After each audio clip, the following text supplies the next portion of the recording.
Meus queridos e minhas queridas, sejam muito bem-vindos a mais um episódio do Liberdade Financeira, nosso programa sobre tudo do universo dos investimentos. Meu nome é Gabriel Melo, eu sou especialista em investimentos, meu Instagram é @escolhainvestirsemempre, segue lá. E pessoal, hoje vamos fazer o nosso tradicional, o giro de notícias, falar de mercado, mas vamos fazer um bate-papo mais cabeça também sobre o programa.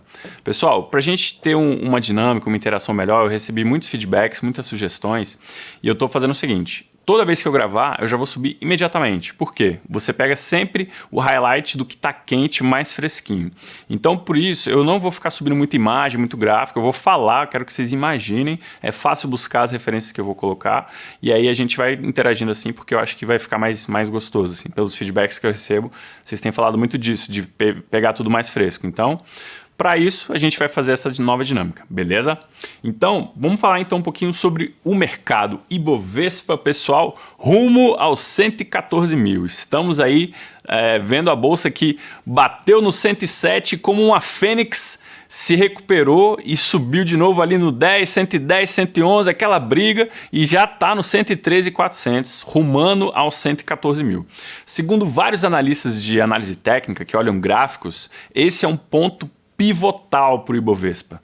Ele é um ponto onde ela pode dar uma disparada para o tradicional e super aguardado, agora mais do que nunca, rally de fim de ano na Bolsa. No segundo semestre, os resultados das empresas vêm impulsionados por datas comemorativas, por aumento de receita no geral, tradicionalmente, e agora a Bolsa está de olho ali nisso, nessas manchetes, para tentar superar os 114 mil, veio se arrastando ali do 110, 111 até o 113 e como tudo pode indicar, se efetivamente romper, pode gerar um otimismo. É um ponto gráfico importante. Isso por si só pode gerar um certo otimismo, ainda que isso não esteja relacionado com nada que a gente vê no dia a dia, porque tem muita briga política, porque tem muito ruído no noticiário, a questão individual de cada pessoa. O Paulo Guedes tem offshore, o Banco Central, o Roberto Campos tem offshore, aí fica se falando disso, não que não seja importante, mas as coisas mais ligadas ao dia a dia do mercado ficam meio bypassadas. Então a gente está vendo agora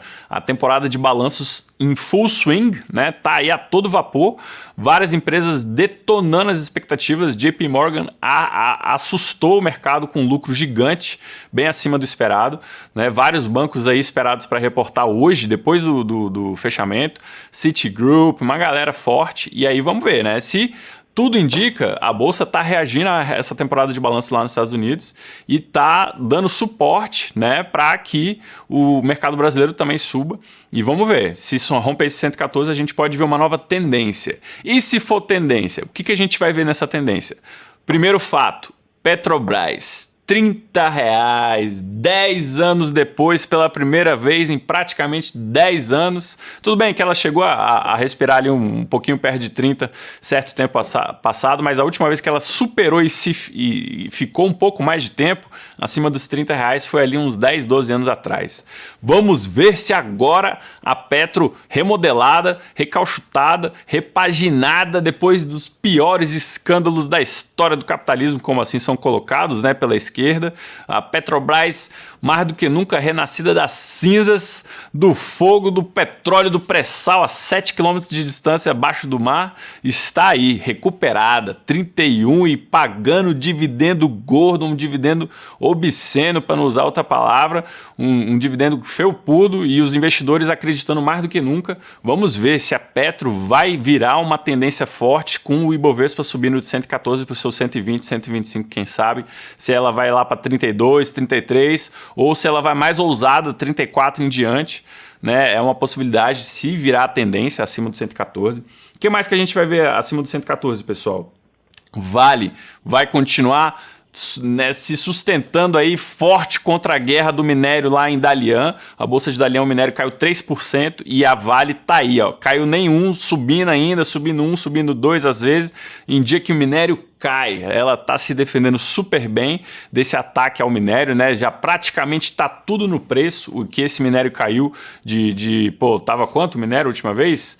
Em Dalian tava 600 e poucos yuans, chegou a quase 1.000, aí voltou, enfim, tá na faixa aí, eu acho, de uns 500 e poucos yuans. Então a tonelada do minério de ferro tá assim, praticamente querendo voltar uma tendência de queda e a Vale se sustentando, né? A Vale brigando firme, porque a parte do minério que impacta o balanço dela já está praticamente toda no preço. A Vale faz mais coisa do que minério de ferro, então ela ainda tem outras defesas, além de ter uma boa gestão, além de estar pagando lucros também.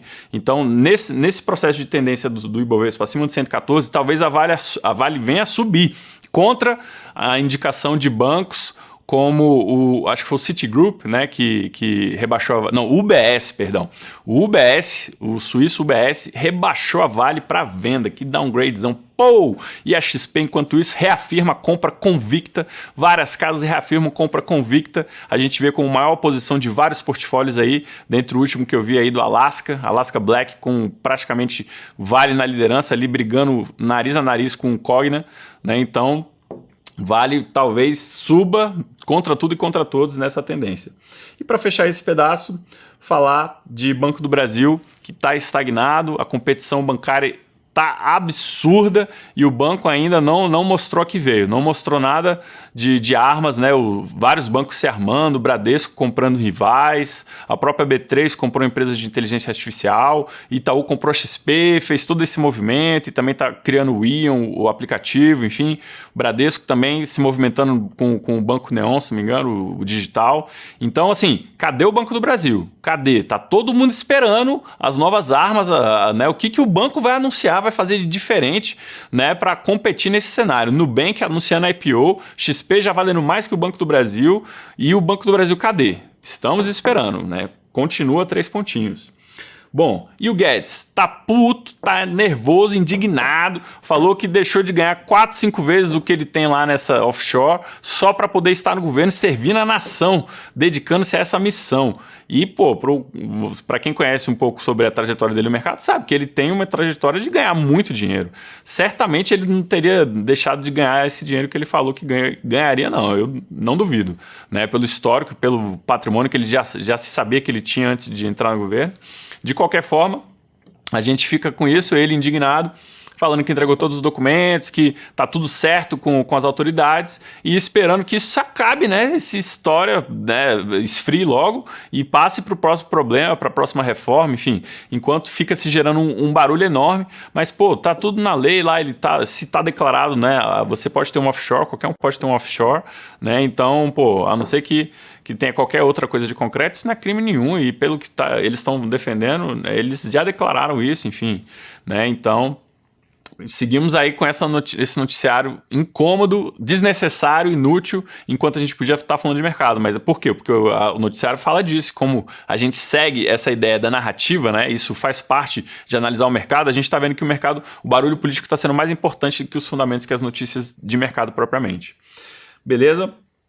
E temos, para a felicidade geral da nação, Bolsonaro, paz e amor. Graças a Deus, o homem sossegou, gente. Nossa, agora ele falando educadamente, não é certo isso que o presidente do Senado, Alcolumbre, está fazendo. Olha que lorde, não é certo isso. Em vez de falar aquele canalha, aquele energúmeno, blá, blá, blá, fui gritando, não, pô, de jeito todo educadinho, não é certo, né? Estamos aí assistindo a sabatina do André Mendonça há mais de 3 meses e nada, já bateu todos os recordes de demora da história de indicação, né, de apreciação de indicação de ministro supremo e nada. Alcolumbre falando que está recebendo a ameaça de morte na família, ameaça religiosa, né, negócio terrível, até religião já entrou no meio, assim, e aí, pô, e não marca essa sabatina e fica essa briga, ele diz que está no direito dele, que a CPI, a CCJ tem outras prioridades, mais de 1.200 processos na frente e que tem que esperar, é a vida, né, então, assim, ficou essa situação e a gente não sabe, não tem a menor ideia quando é que vai ser votado. Mas, de qualquer forma, Bolsonaro está uma mãe, um querido, né? Está aí bacana, sem brigar com ninguém. Estamos com a plaquinha de 215 horas sem xingamentos ao Supremo e contando, né? Quantas horas vamos ficar sem um xingamento ao Supremo?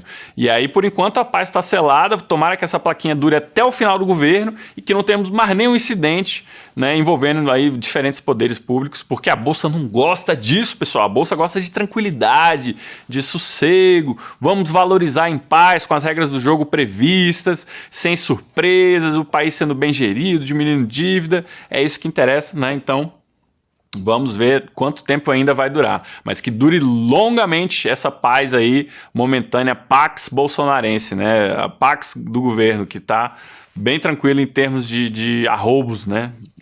Tomara que continue. Bom, e o Ministério Público está na linha de fogo. O Ministério Público sendo atacado de todos os lados em relação ao Legislativo.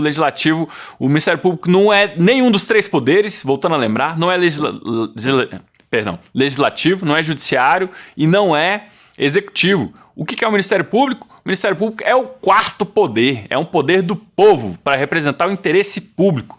E agora esse poder e esse dever, entre aspas, está sob a ameaça do Legislativo, fazendo leis para manter a indicação política em vários cargos que são técnicos dentro do próprio Ministério Público e que normalmente são preenchidos por eleição ou por critérios técnicos. Agora o Congresso quer indicar.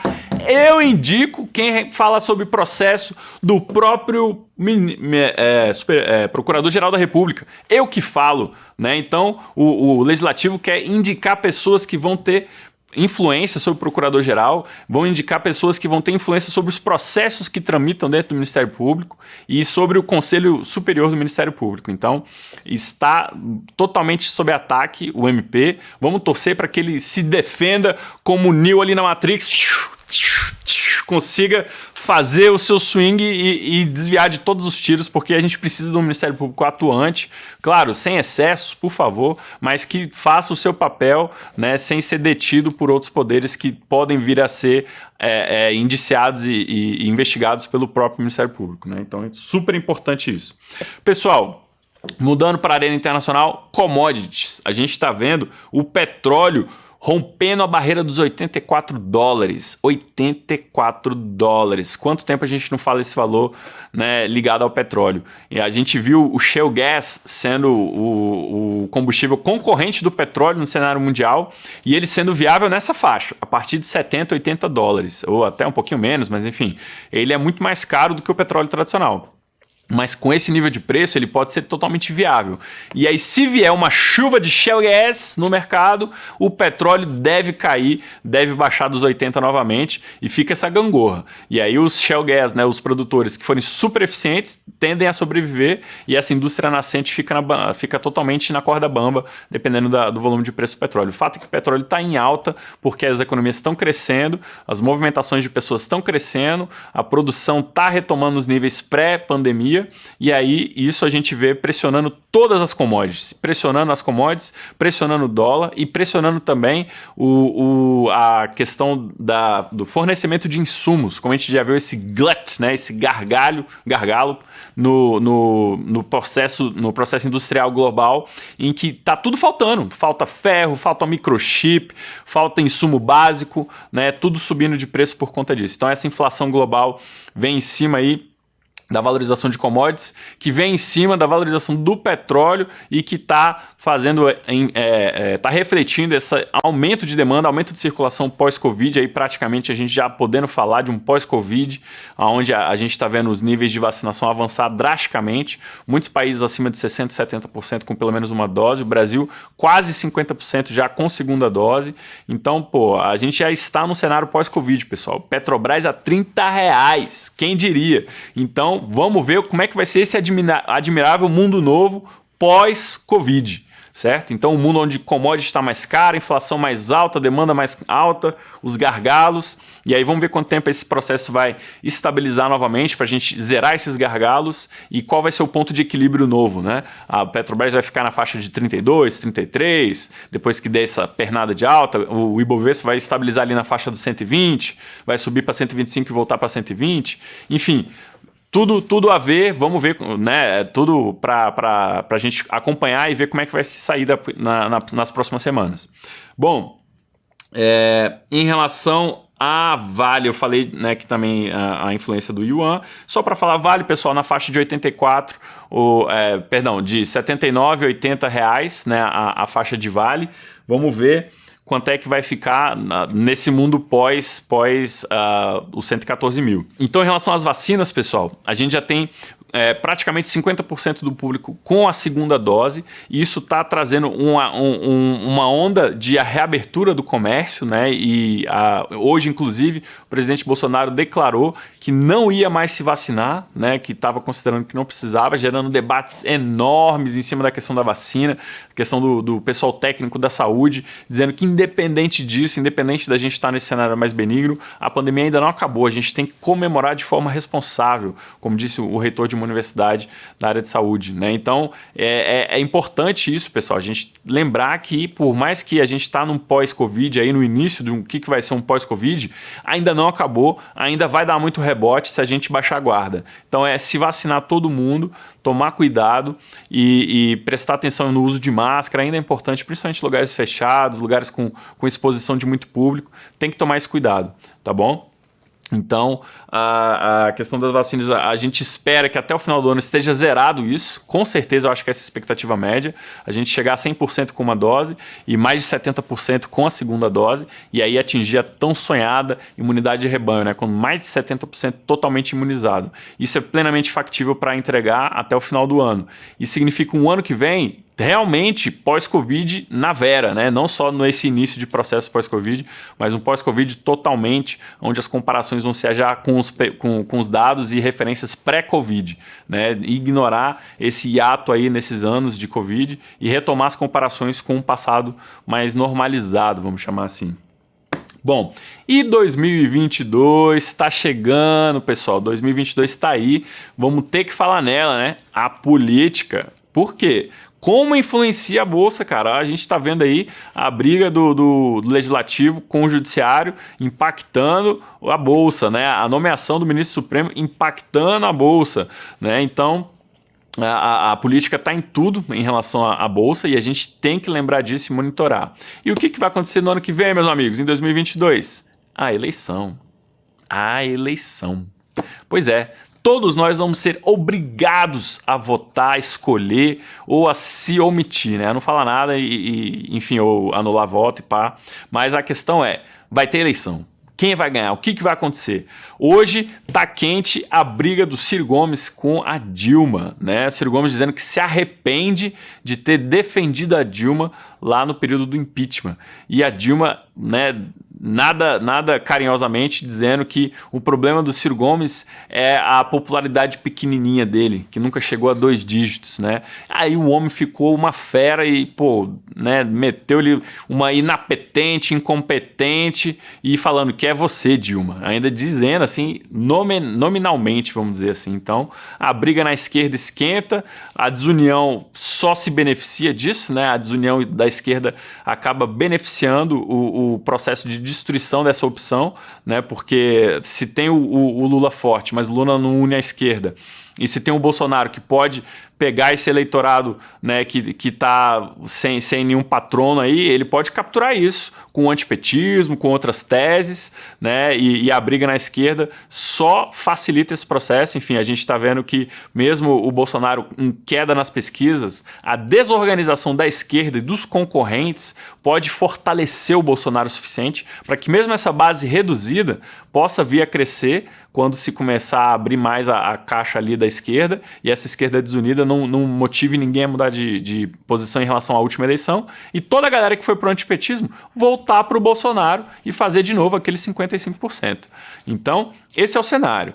Tem a esquerda desorganizada, com o Lula ali querendo bater de leão, fortão, né, nas pesquisas. Porém, a gente sabe que o Bolsonaro, embora tenha com uma rejeição enorme, uma queda de popularidade, ele tem o público dele. Olha as manifestações que ele fez. Olha a proliferação de ativismo em prol das ideias dele, né? Então, o Bolsonaro tem demanda, ele tem participação, e ele tem militância, essa é a palavra, ele tem militância. Então, a militância dele é muito aguerrida e vai combater a militância de esquerda, isso é fato. Então, se a gente não tiver uma terceira via, uma surpresa, como, por exemplo, Sérgio Moro é a zebra quente dessa eleição. Por quê? Sem fazer nada, jogando parado, já está com 9, 10%. né? 8 a 10%. Acima de qualquer terceira via que a princípio era o Ciro Gomes, que estava ali melhorzinho, às vezes o Dória, às vezes o Leite, mas o fato é que terceira via até agora era só Ciro Gomes. Aí surge o Sérgio Moro. Sérgio Moro jogando parado e o Ciro Gomes aí atirando, entrevista, debate, correndo para todo lado e, pô, tá com seus 6, 7 morninho ali e o Moro com 10. Se ele abre a boca em novembro, que é a data esperada, e diz que vai concorrer, e não só diz e já joga o verbo certo, com todas as letras, fala, ó, vou concorrer pelo Podemos, com a Renata, presidente do Podemos, e vamos aglutinar o PSL com o DEM, que se uniram formando um novo partido, União Brasil. Então, o maior partido da Câmara hoje, com 82 deputados. Se o Moro pega essa galera, mais o Podemos, e já parte com quase 100 aí deputados, mais com certeza uma galera, com uma militância de mais de 100, 150 deputados, olha o poder de fogo que o Moro arrebanha imediatamente e se firma com uma terceira via viável e aí absorve todo o voto útil antipetista. Pô, Moro e Bolsonaro. Lula não vai, eu acho que não sustenta. O antipetismo ainda é mais forte que o petismo. A questão é se ele vai se unir de novo com o bolsonarismo. Essa é a galera que separou. O antipetista parou de andar com o Bolsonaro. Só sobrou o bolsonarista, né? Ou a galera que se identifica mais com ele. E aí, se o Bolsonaro reagrupa o antipetismo debaixo da asa dele, tchau, é Bolsonaro e Moro no segundo turno. E quem conseguir mais antipetista para si, vai levar. O Moro ele não tem ainda um público mais bem definido, mas ele tem 10%. Ele rapidamente monta uma militância, se ele quiser, e aí ele briga de igual para igual com a terceira via, com qualquer terceira via. E aí, pô, se for Moro e Bolsonaro, o que será que a gente pode esperar do mercado? Meu Deus, não tenho a menor ideia. Mas eu tenho a impressão que o mercado vai gostar do Moro. Se o Moro estiver à frente do Bolsonaro, em cenários de segundo turno, e certamente ele está, cara, isso vai animar o mercado. Vai deixar muito interessante ver se o mercado voltar a ficar pela primeira vez em quase 4 anos desse governo. Mas desde 2013, 14, 15 ali, aquelas crises, que o mercado não fica otimista verdadeiramente com o Brasil. Imagina se ele fica mais otimista que aquele período pré-2012, 2013 ali. Pô, a gente pode ver uma explosão de interesse em mercado, explosão de desenvolvimento, de investimento, enfim. Pode ser bem interessante se acontecer no ponto de vista positivo, né? Vamos ter essa perspectiva, vamos ter esse otimismo e esperar que dê tudo certo em 2022. Eu acho que se o Moro se candidata, ele tem grandes chances. Vamos ver, né, cara? Já pensou Moro e Bolsonaro? Se for Moro e Lula, vai ser uma briga mais, eu imagino, suja, né? Meio pessoal. Imagina, um condenou o outro há vários anos na cadeia, mandou tomar os bens, enfim. Ia ser uma guerra muito sangrenta, Lula e Moro, né? Eu torço por Moro e Bolsonaro, que embora o Bolsonaro jogue sujo, o Moro é muito mais tranquilo, assim, em termos de discurso, eu acho que ele bate o Bolsonaro bem tranquilo. Agora, Moro e Lula seria uma coisa assim sanguinolenta, né? Acho que eles iam bater muito forte um no outro, seria meio tenso. Acho que para o país seria melhor um Moro e Bolsonaro se a gente for pensar um cenário de terceira via. E claro, a polarização segue firme para 2022. Pode ser que dê PT e Bolsonaro, Lula e Bolsonaro, né? E nesse cenário, em todas as pesquisas, Lula está ganhando, né? O antibolsonarismo ele é muito mais forte hoje que o antipetismo. Mas lembrando, o antipetismo ainda é uma força política importante, né? Então, se for Lula e Bolsonaro, eu acho que vai acabar dando Lula, sinceramente, né? Vamos ver o que vai acontecer, se o bolsonarismo vai conseguir se reagrupar e buscar os antipetistas de volta que estão desencantados, né? Bom, pessoal, então por hoje era isso, né? Vou subir agora o quanto antes esse programa, só os mínimos ajustes, e aí indico para vocês o link, vamos interagindo. Muito obrigado pela audiência de vocês, estamos juntos, até a próxima. Tchau!